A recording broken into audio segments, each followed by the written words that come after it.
Bandi Sanjay కొడుకుపై POCSO case నమోదు కావడంపై BRS working president KTR స్పందించారు.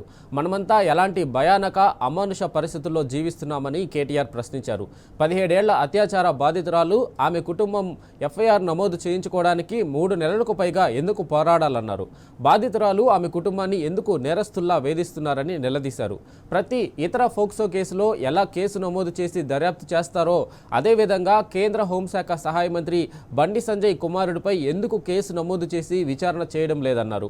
ఆ మైనర్ బాలిక ఇప్పటికే 2 సార్లు ఆత్మహత్యకు ప్రయత్నించిందన్నారు. 3 నెలలుగా న్యాయం కోసం తిరుగుతున్నా ఇప్పుడు ఆమెపైనే అపవాదులు వేస్తున్నారా అని ప్రశ్నించారు కేటీఆర్.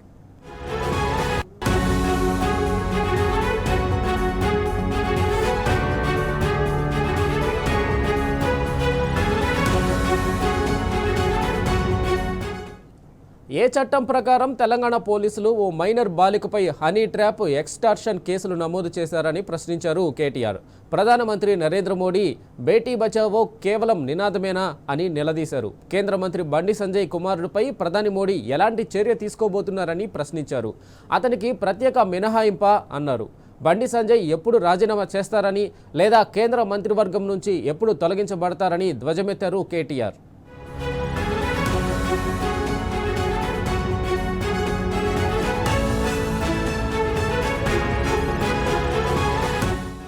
ప్రతిపక్ష నాయకుడు రాహుల్ గాంధీ తెలంగాణలో కాంగ్రెస్ పార్టీ ఎలాంటి జంగిల్ రాజు నడుపుతుందని మండిపడ్డారు కేటీఆర్. అన్ని ఆధారాలతో ఓ మైనర్ బాలిక పోలీసులను ఆశ్రయిస్తే ఎందుకు అత్యవసరంగా స్పందించలేదన్నారు. ఎందుకు ఆమెపైనే రివర్స్ కేసు పెట్టారని ప్రశ్నించారు. ఉన్నావ్ కేసులోలా బాధిత కుటుంబానికి అండగా నిలిచేందుకు రాహుల్ గాంధీ హైదరాబాద్కు వస్తారా లేక తెలంగాణలోని బాధితురాలికి ఆ న్యాయం వర్తించదా అని ప్రశ్నించారు. తెలంగాణ కాంగ్రెస్ పార్టీ భారతీయ జనతా పార్టీకి ఫ్రాంచైజీలా పనిచేస్తుందా అన్నారు. ఒక మైనర్ బాలిక గౌరవం విషయంలో కాంగ్రెస్, బీజేపీలు ఏదైనా అసహ్యకరమైన ఒప్పందానికి వచ్చాయా అని మండిపడ్డారు. మహిళల గౌరవం కోసం తాము అణచివేతకు ఎదిరించి పోరాడామని, అవసరమైతే మరో 1,00,000 సార్లు కూడా పోరాడతామని తేల్చి చెప్పారు కేటీఆర్.